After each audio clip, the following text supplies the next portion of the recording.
ঘর সংসার রান্নাবান্না মধ্যবিত্ত বাড়ির বউদের ব্যস্ততার মধ্যে কাটানো সারাটা দিন। হ্যালো এভরিওয়ান, কেমন আছো সবাই? আশা করছি সবাই ভীষণ ভালো আছো। আমি পিয়ালি। আমাদের ছোট্ট সংসারে তোমাদের সকলকে জানাই অনেক অনেক স্বাগত এবং অনেক অনেক ভালোবাসা। সকালবেলা উঠেই দেখছি আকাশের মুখ ভার, সাথে আমারও অলরেডি মুখটা ভার হয়ে গেল, কারণ আমার একদম পছন্দ না এই ওয়েদারটা। বৃষ্টিও পড়ছে অল্প স্বল্প, তাই বেশি দেরি না করে কিছু জামা কাপড় নিয়ে ছাদে চলে এসেছি। এখন খুব একটা বৃষ্টি পড়ছে না, খুবই সামান্য ঝিরিঝিরি, যেটা কিনা ক্যামেরাতে ফোকাস করছে না। যাই হোক, ভাবলাম না, এতগুলো জামা কাপড় রেখে দিয়ে লাভ নেই, কেচে ঘরে শুকিয়ে দিই, শুকিয়ে যাবে ঠিক। এই সময় না ওই কমফর্টের খুব প্রয়োজন আর কি। কমফর্ট লিকুইডটার কথা আমি বলছি এখানে, আমি অন্য কোনো কমফর্টের কথা বলিনি।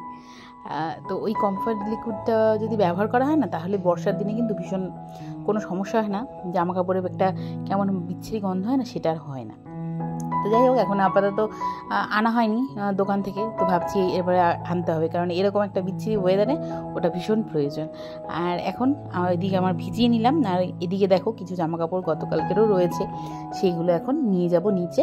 তারপরে কিছুক্ষণ পরে আমি এসে কাঁচা ধোয়াগুলো করবো। এই তো এই ঘরটা ছিল তাই, নাই তো বর্ষাকালে ভীষণই সমস্যা হতো আমার, জানো তো। তাই এখন চলো যাই। আর এখন জামা কাপড়গুলো রেখে আমি তো চলে আসলাম এই ঘরে, কারণ বালিশগুলো গোছানোই আছে। কিন্তু বৃষ্টি পড়ছে তো, বেশ ঠান্ডা ওয়েদারটা, জানো তো। ফ্যান চালাচ্ছি কিন্তু গায়ে চাদর না দিলে একদমই হচ্ছে না, তাই চাদরগুলো একটু ভাঁজ করে রাখি। আর বৃষ্টিতে তো বুঝতেই পারছো, বিশেষ কোনো কাচাকুচি করতে পারছি না বলে এই সিল্কের একটা মানে সুতির নাই চাদরটা, জানো তো, দেখতেই সুন্দর, এই চাদরটাই পেতে রেখেছি। কি আর করা যাবে, গায়ে দেওয়া যে চাদরগুলো সেগুলো এখন আর পাতি না, কারণ এগুলো খুব পাতলা হয়ে গেছে আর অনেক দিনের হয়ে গেছে, তো তাই জন্য আর বিছানায় পাতি না। তো যাই হোক, আজকে ওয়েদারটা যেরকম আছে তার জন্য। আর গতকালকে তো আবার কৌশিকী অমাবস্যা, তো সেদিনকে তো আমি না তখন আর শ্যাম্পু করতে পারবো না, তাই ভাবলাম একটু ইচ্ছা আছে পুজো দেওয়ার, তাই জন্য এখন একটু মাথায় তেল দেবো। কারণ পরিষ্কার চুলে তেল দিলে আমার মনে হয় একটু কাজ হয় চুলে, আর অপরিষ্কার চুলে তেল দিলে কোনো কাজই হয় না। তাই জন্য বেশি দিন হয়নি, 2-3 হয়েছে আমি শ্যাম্পু একবার করেছি, তো আজকে একটু তেল দিয়ে তারপর শ্যাম্পু করে নেবো, এই আর কি। আর ওইদিকে আঁখি তো আজকে স্কুলে পাঠাইনি, জানো তো, এই ওয়েদারে আর স্কুলে যেতে বললাম দরকার নেই, যেতে হবে না। বললো এই আছে সেই আছে, এই ক্লাস করতে হবে, দরকার নেই, আজকে ছেড়ে দে, পরের দিন আবার যাস। কারণ আজকে আর ইচ্ছে করলো না তাড়াহুড়ো করে, আর উঠেছিও একটু দেরি করে। অন্যদিন যেরকম 7টা 7:30টার মতো উঠে যাই, আজকে একটু দেরি করেই ঘুম থেকে উঠেছি, কারণ আগের থেকেই ভেবে রেখেছি আঁখিকে আজকে স্কুলে পাঠাবো না, এই কারণে। তো চুলে তেলটা দিয়ে দেওয়া প্রায় হয়েই এসেছে। এইভাবে চুলটা যদি উল্টে আঁচড়ানো যায় তাতে নাকি বলে হেয়ার গ্রোথ খুব ভালো হয়। তো আমি তো জানি না, বিশেষ কিছু আমি টের পাচ্ছি না, কারণ বেশি দিন হয়নি এইভাবে চুল আঁচড়ানো শুরু করেছি। দেখা যাক কী হয়, 1 মাস পরে না তোমাদেরকে জানাবো।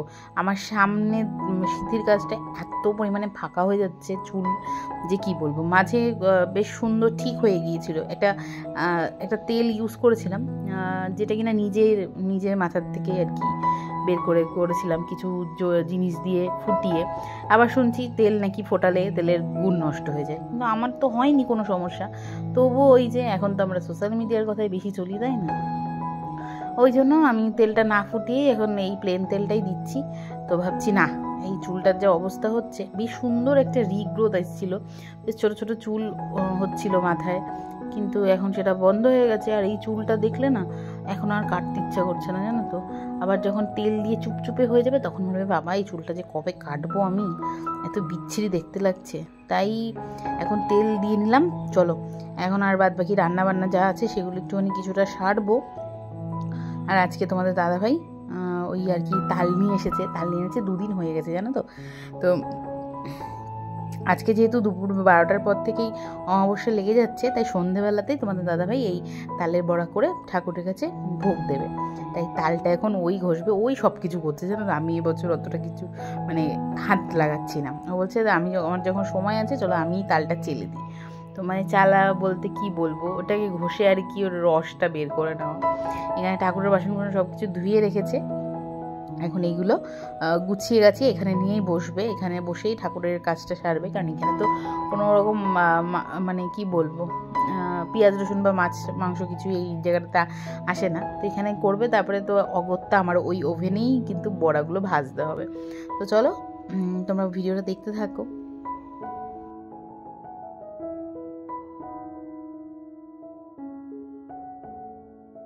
এটা সকালবেলায় তোমাদের দাদাভাই একদম পরিষ্কার পরিচ্ছন্ন করে ঠাকুরকে পুজো দিয়ে তারপরে বেরিয়েছে। তারপরে আমি ভাবলাম তোমাদের সঙ্গে একটু শেয়ার করি যে আজকাল কিন্তু আমার বরটা বেশ ভালো সুন্দর করেই পুজো দেয়, জানো তো। তো এই হচ্ছে ব্যাপার। এবারে বলি দুপুরবেলা কী কী রান্না করেছি। ডাল করেছি, ওদিকে উচ্ছে আলু ভাজা হয়েছে, আর সাথে করেছিলাম হচ্ছে পেঁপের ঘন্ট। তো এই রেসিপিটা যদি তোমরা চাও তো অবশ্যই তোমাদের সঙ্গে একদিন শেয়ার করব। আর অন্য সব কাজে কাচাকুচি বাথরুম ধোয়া এসবে ব্যস্ত হয়ে গেছিলাম বলে আর বিশেষভাবে ভিডিও করা হয়নি। আজকের ভিডিওটা এইটুকুনি, দেখা হচ্ছে তোমাদের সঙ্গে অন্য একটা ব্লগ নিয়ে। ভালো থেকো, সুস্থ থেকো, সকলকে ভালো রাখো বন্ধুরা। আজ আসি, চলো টাটা, বাই।